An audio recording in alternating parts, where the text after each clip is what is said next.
O Enigma de Varginha, 3 décadas de mistério e silêncio, janeiro de 1996. O Brasil vivia a euforia do Plano Real e a estabilidade econômica, mas no coração de Minas Gerais, uma pequena cidade industrial estava prestes a se tornar o epicentro de um dos maiores mistérios da história moderna. Varginha, conhecida por seu café e sua hospitalidade, jamais imaginaria que seu nome seria pronunciado em conferências internacionais de ufologia e documentários de investigação por décadas. O que aconteceu naqueles dias de janeiro não foi apenas um avistamento. Foi uma sequência de eventos que desafiou a lógica, envolveu as Forças Armadas e deixou cicatrizes profundas em todos os envolvidos.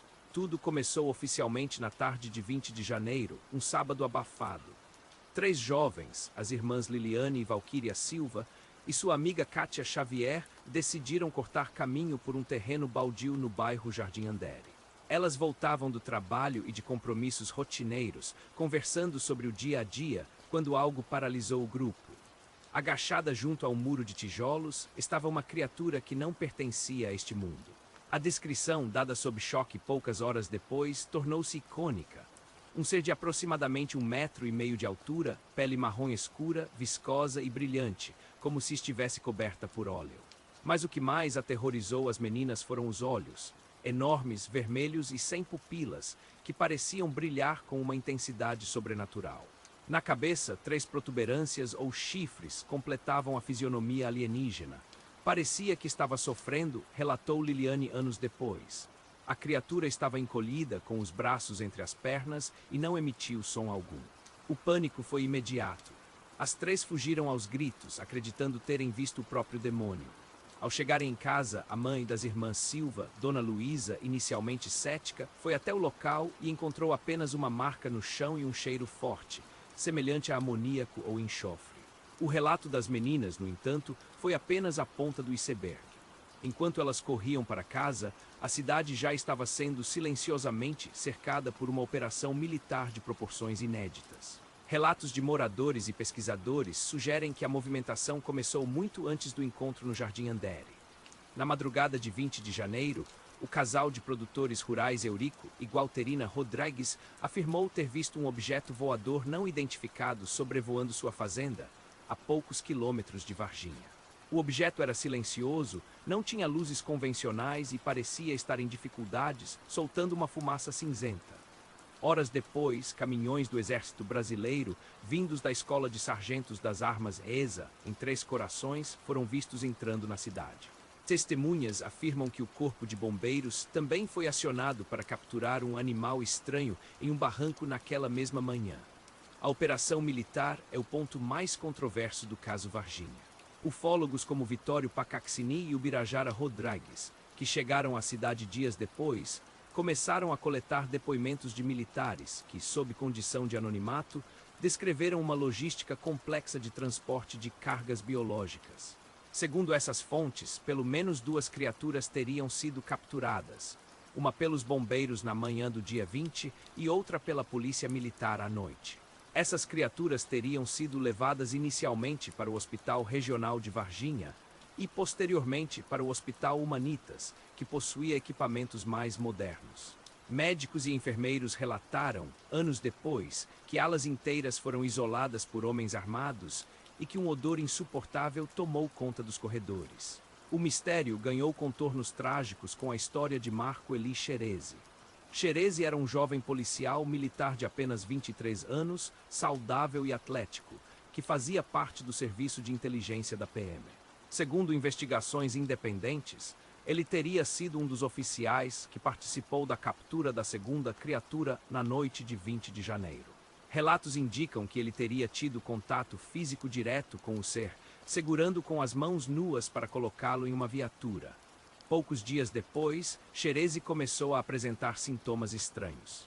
Uma febre persistente, dores intensas e uma fadiga que o deixou de cama. O estado de saúde do policial piorou rapidamente. Ele foi internado, mas os tratamentos convencionais não surtiram efeito. Em 15 de fevereiro de 1996, Marco Eli Xerezi faleceu. A causa oficial da morte foi listada como insuficiência respiratória e septicemia, mas a família nunca aceitou essa explicação. O laudo indicava que o sistema imunológico de Xerese havia sido completamente aniquilado por uma bactéria desconhecida e extremamente agressiva. O enterro foi realizado às pressas, com o caixão lacrado, aumentando ainda mais as suspeitas de que ele teria sido vítima de uma contaminação biológica de origem não terrestre. A resposta oficial das autoridades brasileiras veio anos depois, através de um inquérito policial militar IP. O relatório final, divulgado em 2010, tentou encerrar o caso com explicações que muitos consideraram absurdas. Segundo o exército, as 3 jovens não viram um extraterrestre, mas sim um morador local conhecido como Mudinho, um homem com problemas mentais que costumava ficar agachado na lama. Quanto à movimentação de caminhões, a explicação foi de que se tratava de uma manutenção de rotina da frota. A morte de Xerese foi tratada como uma fatalidade médica sem qualquer ligação com os eventos de janeiro. No entanto, as lacunas nas explicações oficiais são imensas. Porque o exército mobilizaria tantos recursos e pessoal para uma manutenção de rotina em um sábado? Porque hospitais civis seriam isolados por militares se não houvesse algo extraordinário ocorrendo? E como 3 jovens que conheciam bem a vizinhança confundiriam um morador local, que viam quase diariamente, com uma criatura de olhos vermelhos e pele viscosa? Essas perguntas continuam sem resposta, alimentando a chama da curiosidade e da desconfiança. Varginha hoje abraçou sua fama. A cidade está repleta de estátuas de ETs, pontos de ônibus em formato de naves espaciais e uma caixa d'água monumental que lembra um disco voador. O turismo ufológico tornou-se uma fonte de renda e orgulho para os moradores. Mas por trás do marketing e das lembrancinhas, existe uma comunidade que sabe que algo real aconteceu. Testemunhas que antes tinham medo de falar agora começam a revelar novos detalhes em documentários e livros, mantendo viva a busca pela verdade. O caso Varginha não é apenas uma história de homenzinhos verdes. É um relato sobre o impacto do desconhecido em uma sociedade despreparada, sobre o peso do segredo de Estado e sobre a busca incansável do ser humano por respostas que transcendem as fronteiras do nosso planeta. 30 anos depois, o silêncio oficial permanece, mas as vozes daqueles que viram o impossível continuam a ecoar. Enquanto os arquivos permanecerem selados e as autoridades mantiverem sua versão de manutenções de rotina e moradores confusos, o mistério de Varginha continuará a ser o maior arquivo X brasileiro. Talvez a verdade nunca seja totalmente revelada, ou talvez ela esteja apenas esperando o momento certo para emergir das sombras. Até lá, quando o sol se põe sobre as montanhas de Minas Gerais, muitos ainda olham para o céu e para os terrenos baldios e perguntando-se se estamos realmente sozinhos. O legado de Varginha é a dúvida. Uma dúvida que nos obriga a questionar o que sabemos sobre a vida, sobre o universo e sobre o que nossos governos nos contam. É uma história que começou com 3 meninas assustadas e terminou como um marco da cultura brasileira.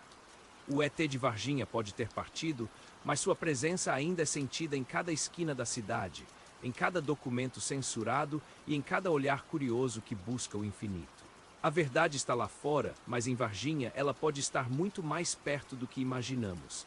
Varginha, 1996. Um encontro que o tempo não conseguiu apagar. Um mistério que o silêncio não conseguiu enterrar. O enigma continua, e você no que escolhe acreditar.